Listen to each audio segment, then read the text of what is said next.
मित्रों, आप में से हर एक का प्रभु यीशु मसीह के नाम में मैं हार्दिक अभिनंदन करता हूँ। धन्यवाद देता हूँ परमेश्वर पिता का कि एक बार फिर से उसने हमें वचन को सुनने का मौका दिया, क्योंकि बोलने वाला परमेश्वर है और अगुवाई करने वाला परमेश्वर का पवित्र आत्मा। आइए बड़ी दीनता के साथ हम प्रार्थना में जाएं, फिर परमेश्वर के वचन पर मनन चिंतन करेंगे। प्रभु यीशु, हम आपके चरणों में आते हैं और आपसे दया मांगते हैं, आपकी उपस्थिति चाहते हैं कि आपके पवित्र कलाम को जब हम बांटते हैं एक दूसरे के साथ, वो सबके लिए आशीष का कारण बने। उद्धारकर्ता प्रभु यीशु मसीह के नाम, आमीन। आज जो मैं आपके साथ विषय जोड़ रहा हूँ, बांट रहा हूँ, वो बहुत ही जरूरी है। और बाइबल में परमेश्वर पिता ने एक बात को हमें ध्यान देना है कि ज़रूरतमंदों की सहायता करने के लिए हमेशा लोगों को उत्साहित किया है। वचन के द्वारा इस बात को प्रकाशित किया गया है। आपको और मुझे ये बात बहुत अच्छे से धन्यवाद के साथ मानना पड़ेगा कि स्वर्ग और पृथ्वी का राजा प्रभु यीशु क्रिस्त एक गौशाले में जन्म लिया। वो चरनी में लेटे हुए थे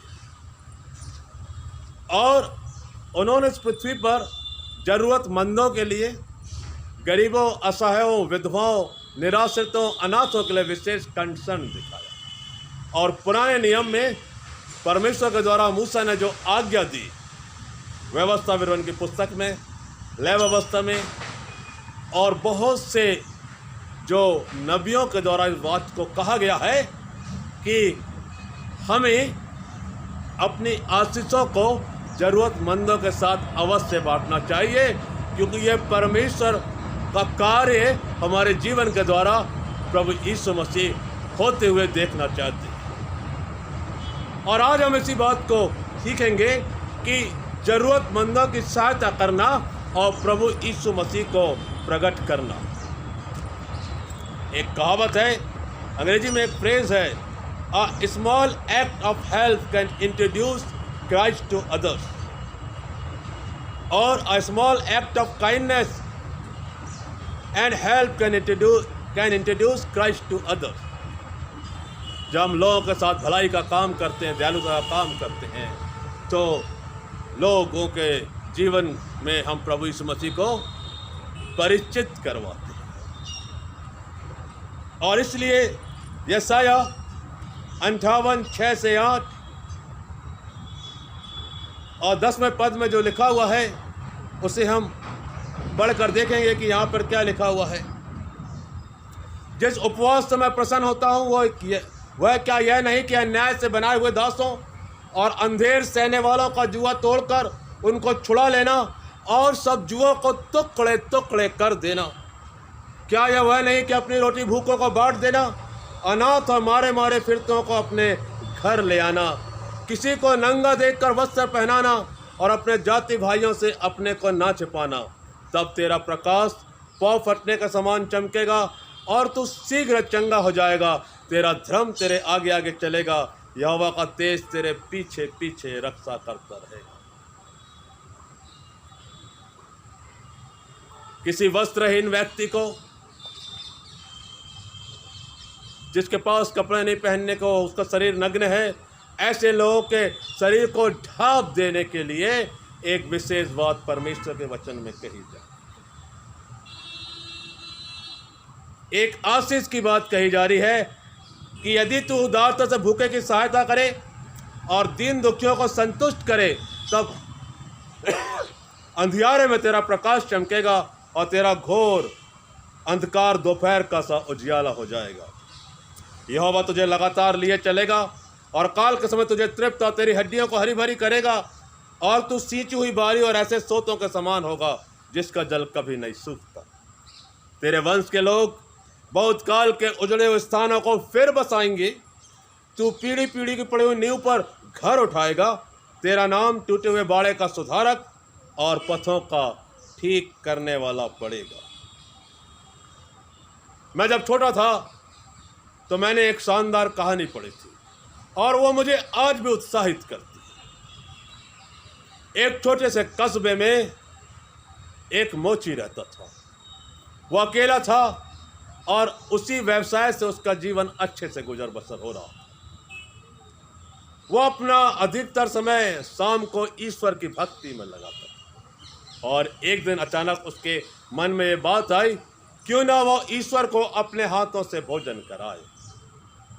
वो जानता था कि एक मोची है, पता नहीं ईश्वर उसके पास आएंगे कि नहीं, लेकिन वो प्रार्थना कर रहा है, उपासना कर रहा है। और एक दिन उसे प्रभु की वाणी सुनाई दी कि हाँ, मैं तेरे घर भोजन करने आऊँगा। तो जो दिन निर्धारित किया गया था, उस दिन उसने बड़ी आनंद और प्रसन्नता से बहुत अच्छा भोजन तैयार किया, क्योंकि आज प्रभु उसके घर आने वाले थे। और रात से ही तैयारी में जुट गया और सुबह तक उसने बहुत अच्छा भोजन तैयार कर लिया, ताज़ा भोजन तैयार किया सुबह सुबह।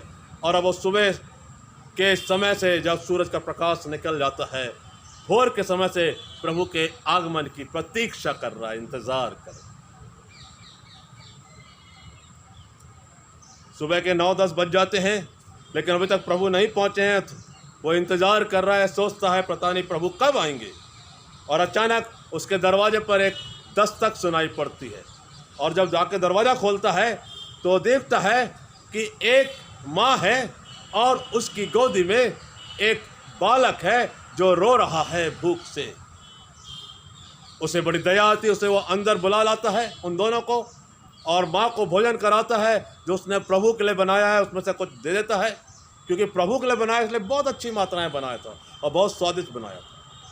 और उस बच्चे को वो अपने घर से दूध गर्म करके पिलाता है। वो दोनों बड़े तृप्त होते हैं, कृतज्ञता का भाव प्रकट करते हैं और उसके घर से चले जाते हैं।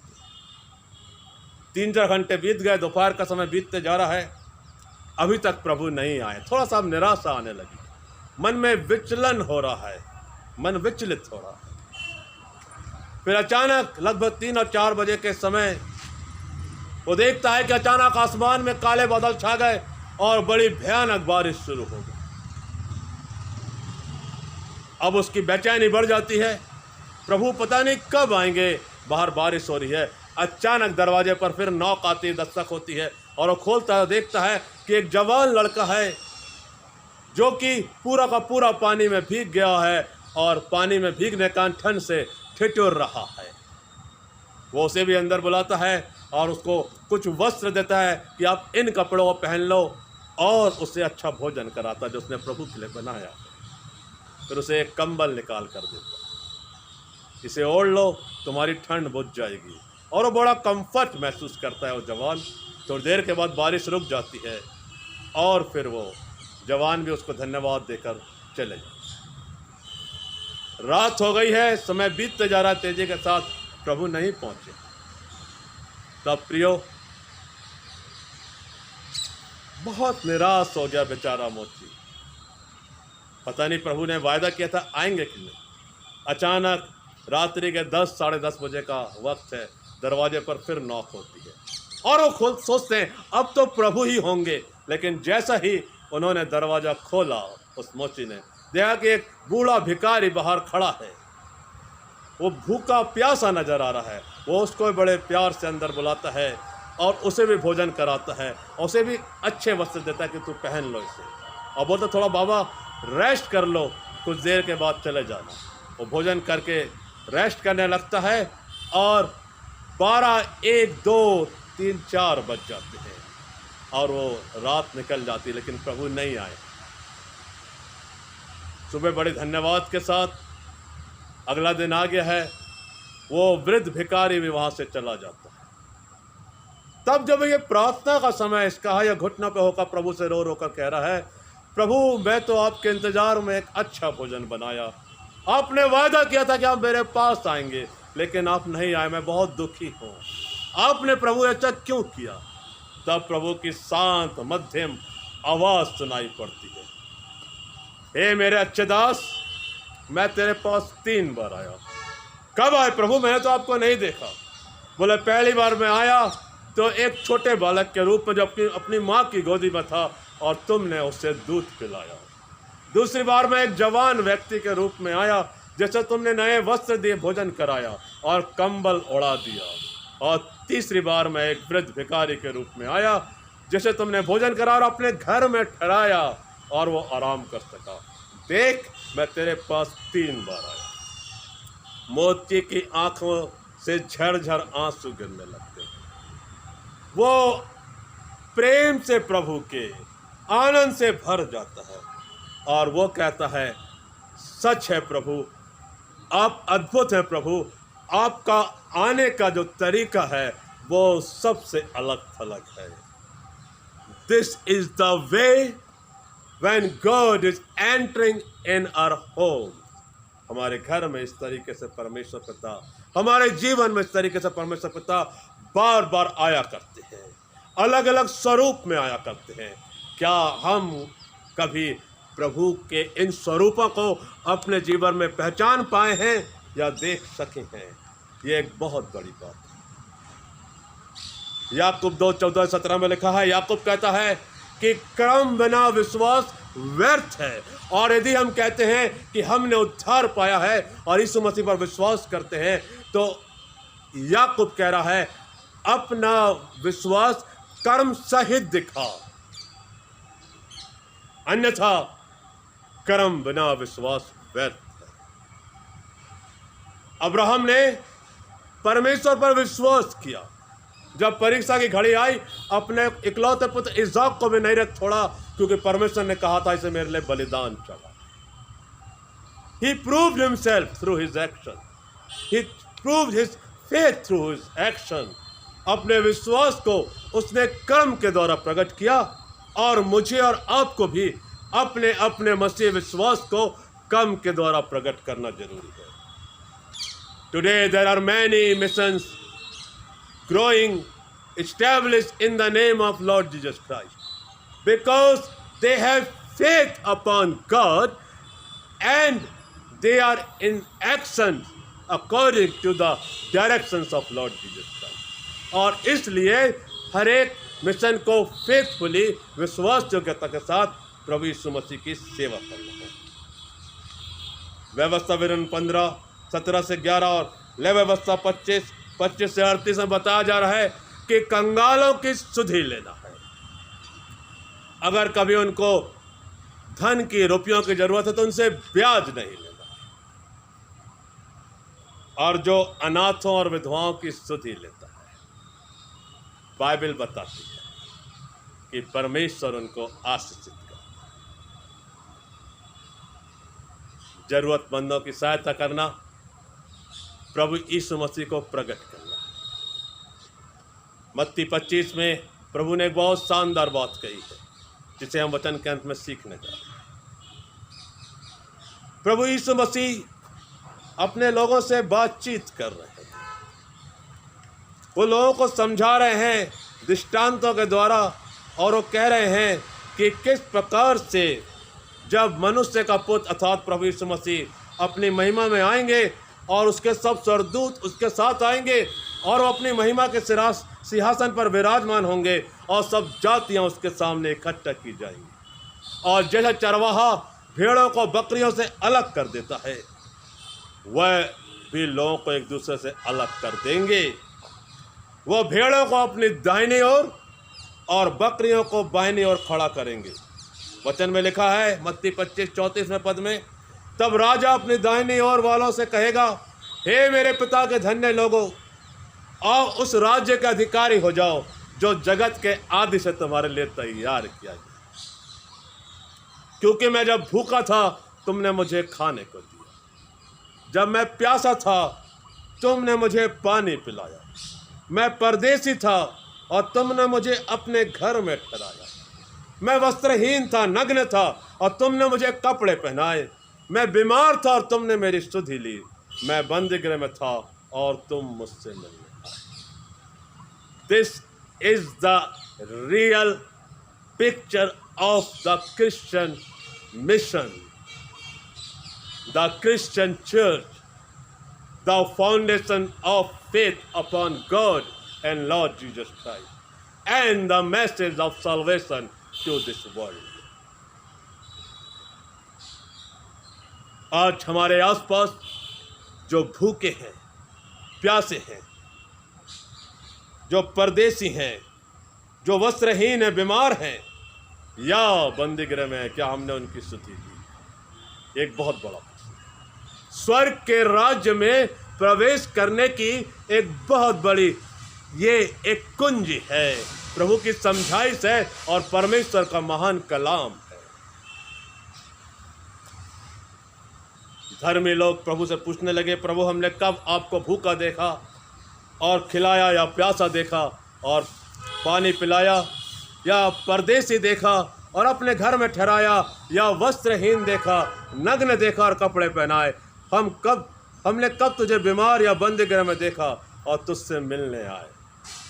तब प्रभु का वचन में लिखा है, तब राजा उनको उत्तर देगा, मैं तुमसे सच सच कहता कि तुमने इन छोटे से छोटे भाइयों में से किसी एक के साथ किया, वो मेरे ही साथ किया।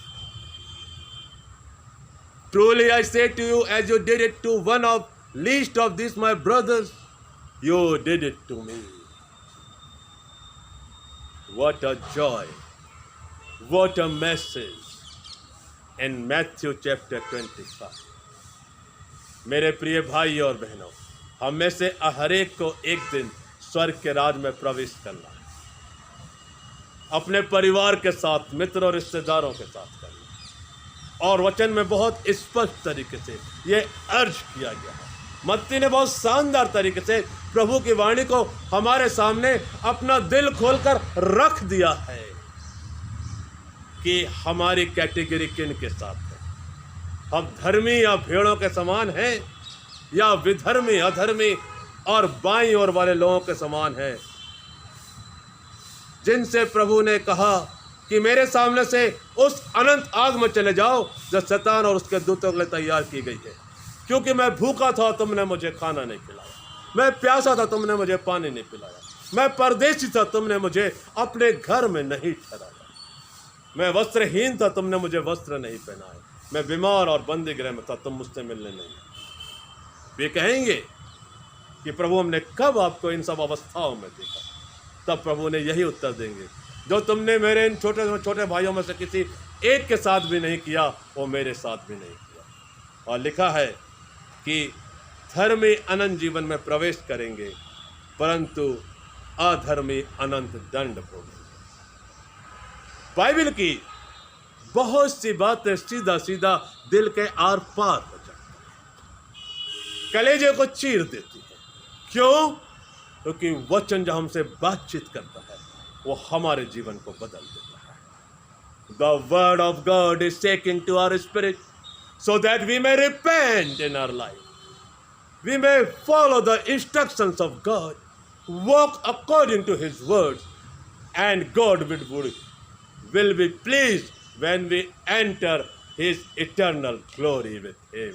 Hallelujah, Hallelujah, Hallelujah. प्रभु आप में से हर एक को बहुत बहुत आशीष दे। आमीन। आइए हम प्रार्थना।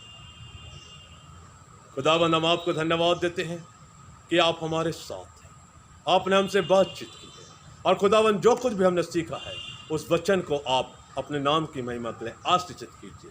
बोलने वाले सुनने वाले दोनों पर आपका बड़ा अनुग्रह हो। आपका वचन जो हमारे जीवन को छू लेता है, बहुत बार हमारे जीवन की कमियों को उजागर करके हमें अच्छा इंसान बनने के लिए, अच्छा मसीह बनने के लिए प्रेरित करता है। हम आपको धन्यवाद देते हैं। धन्यवाद प्रभु, हमारी प्रार्थना सुनो प्रभु यीशु मसीह के नाम। आमीन। मित्रों, परमेश्वर के वचन के द्वारा मेरा विश्वास है आप जरूर आशीषित ही होंगे। कृपया हमारे लिए आप प्रार्थना करें। प्रभु की सेवकाई में जो हम संलग्न हैं, उस सेवकाई को अवश्य प्रार्थना में करें। आपकी प्रार्थनाओं के द्वारा हमें बहुत उत्साह मिलेगा। हम आपके लिए भी निरंतर दुआ कर रहे हैं। प्रभु आपको बहुत बहुत आशीष दे। जय मसीह की। आमीन।